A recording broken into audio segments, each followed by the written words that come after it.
In today's video, I'm going to teach you how to add and organize tasks in a Todoist project. By the end, you'll know exactly where to go, what to click, and how to set up each task so it's clear, trackable, and easy to act on. We'll walk through opening Todoist, heading into your project, and then configuring a task with a name, description, deadlines, labels, reminders, location options, and priority, all in a way that keeps your workflow smooth and stress-free. First, open Todoist in your browser or the app and give it a moment to load. Once you're in, look to the left sidebar and head to Projects. Choose the project you want to work in. This keeps everything organized by context, whether it's a team deliverable, a personal list, or a recurring routine. Inside your project, click the Add Task button. Start with a clear, action-oriented name. Use a strong verb and keep it specific, something like Draft Q2 Report Outline or Call Vendor to confirm delivery.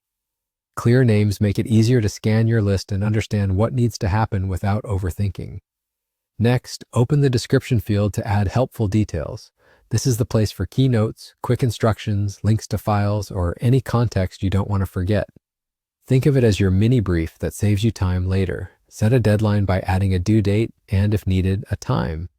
You can type natural language like Friday 3 p.m. or pick a date from the calendar. If a task spans multiple days, choose the date you want to finish. This helps Todoist surface the task in views like today and upcoming at the right moments.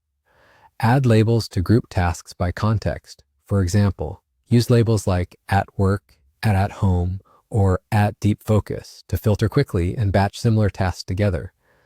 Labels make it easy to find the right task at the right time. Now add a reminder so nothing slips through the cracks.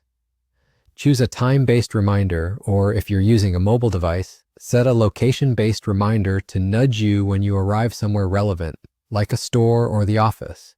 Finally, set a priority level. Use higher priority for urgent or high-impact tasks so they stand out and rise to the top of your list when you're scanning for what to do next. When you're done, save the task. You'll see it appear inside your project and in your date-based views as appropriate. That's it. Simple, clear, and done. Keep repeating this flow for each task, and your project will stay organized, actionable, and easy to maintain.